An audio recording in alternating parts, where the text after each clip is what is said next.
Hey there, it's your gamer friend Peadee, and we're going through the Scrolls tutorial, and today we're going to look at another pre-constructed deck. This time we're looking at the Energy deck. When you play the Energy faction, you really are talking more about ranged attacks. You're talking about sort of a war of defensive until you get to mid and end game. That's when you really start getting some offensive stuff out there. I mean, there are a few units that you can put on the field right away and do some major damage, but if you're playing against growth or order, basically your main interest is probably going to be making defensive positions with walls, and then just basically chipping away at your opponent's life, and eventually playing the Endgame card, pretty much, which is the Iron Ogre unit, which we'll look at, of course, and just ripping through their defenses. So let's sort it. So first of all, you get 2 copies. Look on the right side of the screen here. 2 copies of the spell called Bombard. All units with ranged or lobber attack have their countdown decreased by 2. About half of the units, if not almost, well, 3/4 of the units in the inventory of the Energy faction are lobber and ranged. So basically, this is just like a rally for the growth. It just allows you to have your countdown reduced by 2, so pretty much all your units will be able to attack at once. It's a very powerful spell. You get 2 of those. It costs 3 energy. You also get 2 of these. Burn. It's another spell. It costs 4, but it deals 3 damage to 1 target. If that unit is destroyed, draw 1 scroll. So basically you get to kill a unit and you get a free scroll on top of it. Pretty practical. Then we get the Cannon Automaton.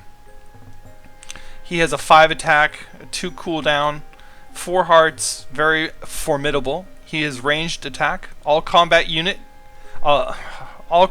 damage dealt to the Cannon Automaton is reduced by 1. That just basically means if you have an opponent that attacks you with, say, a wolf, a regular wolf that without a buff, it only does 1 damage. So it'll do 0 damage. Very, very, very, very hard to beat once you get some of those on the front line, unless you have buffs. Next we'll look at the Catapult of Goo, which is an artillery weapon. It's a goo lobber. Now, it only does 1 damage. Its cooldown is 2 and has 4 hearts, but it's an area of effect weapon. Basically, it does 4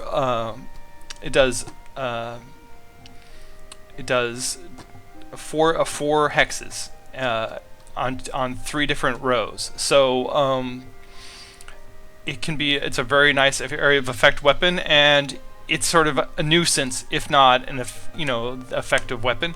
Costs 3 energy to put on the field, and you get 3 cards for that in your basic deck. Next we get another powerful spell called Concentrate Fire. It costs 4 energy. The target unit with ranged or lobber will make an extra attack after its next attack. You get 2 attacks in 1 turn. Again, a very effective weapon.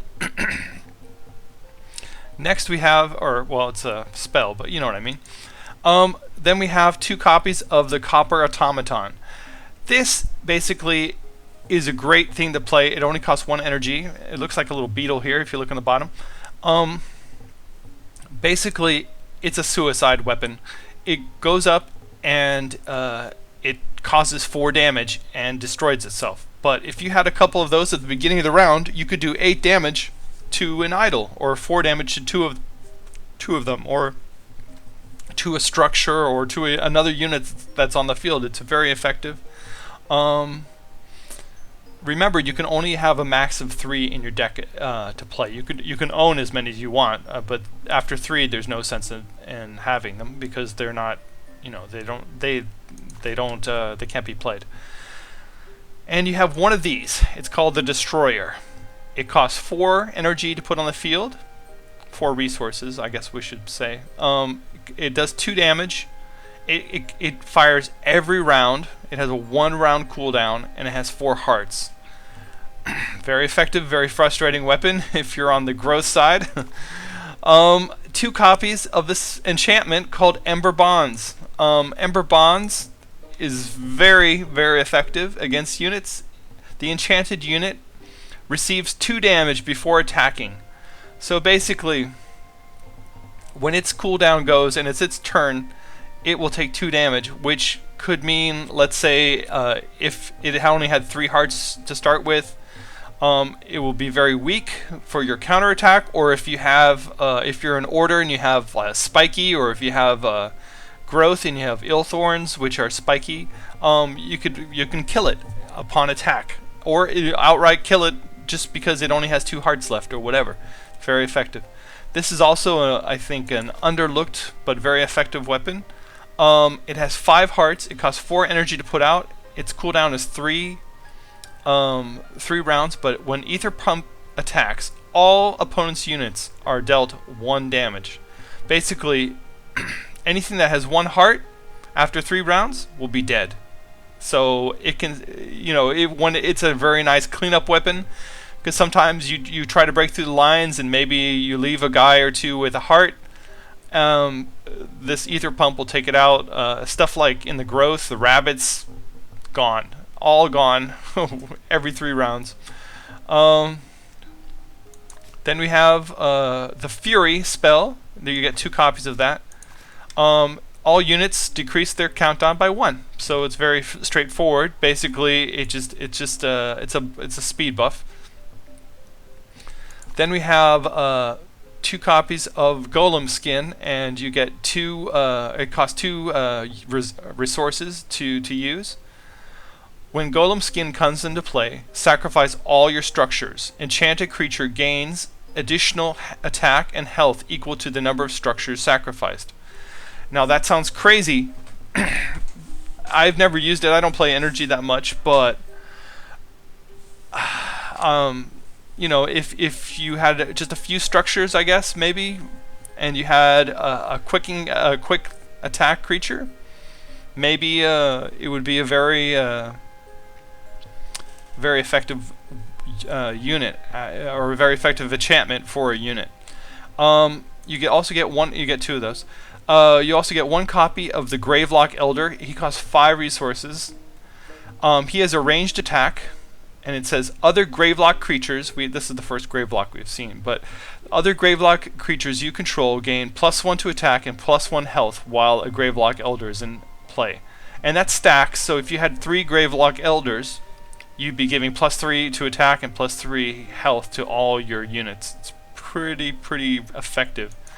Our next Gravelock is a Gravelock Outcast. He costs 3 resources to put on the field. 2 attack, 2 cooldown, and 3 hearts. But this is one of the first cards we've seen that is a mixed faction card. If you pay 1 growth to heal a Gravelock Outcast to full health. Now, if you remember in the growth deck, there's a card called Gravehawk, and she gets +1 to attack for every Gravelock you control. So you can see where there's some synergy here. Like if you had this unit in a growth deck, he would be very helpful for your Gravehawk, and also you could heal him. He has 3 hearts, so he's pretty tough. After that comes 2 copies of the Gravelock Raider. 1 attack. He does. It has a 2-round cooldown. He has 2 hearts. He is also relentless, which doesn't sound bad because he only has 1 attack. But if you imagine the buffs that you can put on these guys, if he had a +4 attack, he could go through a couple units before stopping. Then we have over here the Useless Contraption. It only costs 1 energy resource to put on the field. It's just a wall, if you look down here. It just says working as intended. It's just something that blocks the way. It has 4 hearts. It's a wall. Then we have here a gun automaton. It costs 2 resources to put on the field. He does a 2 attack. He has a 2-round cooldown. He's ranged, of course, and he has 3 hearts. And let's see. Then we have the Hellspitter Mortar, which is an interesting unit. It only costs 3 resources to put on the field. His attack is 5. His cooldown is 2 rounds, and he has 6 hearts. The problem with him is that his attack is random.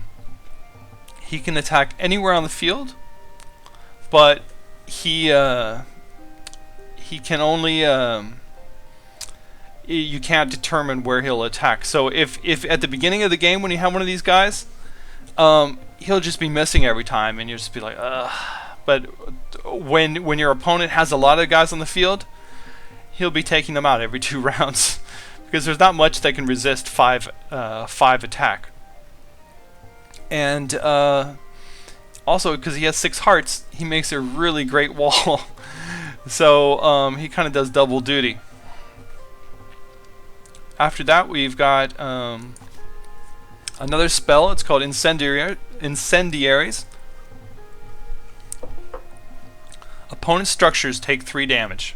That's just not a structure. That is all structures. So if someone has a line of walls, one spell will do 3 damage to all their walls, which is a major benefit. Then you only get 1 copy of that. You get 2 copies of Inferno Blast, which deals 1 damage to target tile and all adjacent tiles. So you can pick. It doesn't have to be a unit there. You could pick an empty tile in the middle, but you'd basically be doing 1 damage to everything around it. It's very effective, especially if you know that you have other units that are going to attack, and but they don't have quite enough power to take him down. Maybe with 1 heart less, you'll be able to do it. Then we have what is basically the Endgame card. It costs 7 energy resources. It's the Iron Ogre. His attack is 7.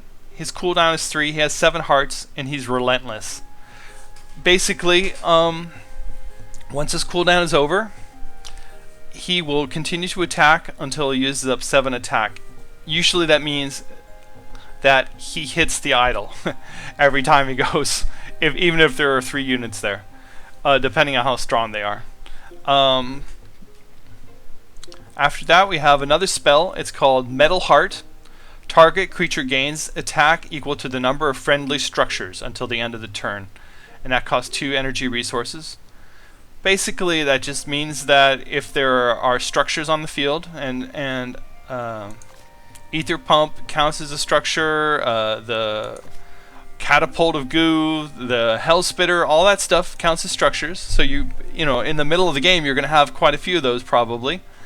And it's a buff that will give him an attack equal to the number of friendly structures. So if you had 4 units, all of a sudden, instead of having a 1 attack on like this grave block here, you'd have a 5 attack. And he's relentless again, so you know it's very effective. And you get 2 of those. You also get 3 copies of Plating, which is an enchantment, a very powerful enchantment. Enchanted unit disregards next damage taken. Plating is removed afterwards. Think about that carefully. It doesn't say until the end of the turn. Until the next thing attacks him, he is immune to damage. So basically that first attack that someone does to him will not hurt him. And it's very effective. You can buff your walls just as much as you can buff a creature. It'll buff anything. So if you know that there's an Iron Golem coming, you can plate him and then resist that attack. Then you get 3 of those. You get 2 copies of Rigged Enchantment, which costs 1 energy resource. Whenever enchanted structure is destroyed in melee combat, its attacker takes 4 damage. Basically, if you have a wall and you know it's going to go down anyway, or you want to discourage your opponent from taking down the wall, because 4 damage is pretty hard to resist for most people.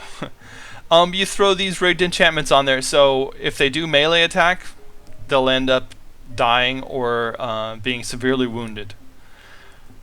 After that, we have Scattergunner. You get 2 copies of this unit. He costs 3 energy resources. His attack is 4. His cooldown is 2. And he has 2 hearts. But he is a ranged attack, so he can sit behind a wall and he can just shoot away and do 4 damage every time his turn comes up. And then we get to Spark, which is a spell that you get 2 copies of. It costs 2 energy resources, and it just deals 2 points of damage to the target unit. And so basically you can attack anything on the field and do 2 damage, which can kill one of the enemy units very easily. You also get 2 copies of the 3 resource requiring Tick Bomb, which destroys a target structure. It does not do damage to it, it destroys it, any structure. So any wall, anything that you can reach with your Tick Bomb will be destroyed. And you can reach anything on the field because there's not a unit you place on the field. You just place it on, you just pick, you activate it, and you pick where to put it, and it will destroy it. So if someone is benefiting from a health shrine, for example, put a Tick Bomb on it, and it's gone. 2 copies. And the last but not least, you get 1 copy of the 2 resource requiring Tool Initiate, who has a 2 attack, 2 round cooldown, and 3 hearts. When the Tool Initiate's countdown is 0, you may increase its countdown by 1 to increase target structure's attack by 1. Basically, if your countdown is 0, you can improve one of your structure, like artillery's. You can improve its attack by 1, and it does not go away as far as I know. And that is it for the pre-constructed energy deck. If you haven't checked out my episode on growth decks and you want to see everything about a growth deck, go ahead and check it out, and I'll soon be putting up an energy deck, and eventually there'll be an annotation for that. Thanks for watching, and we'll see you next time. Peadee out.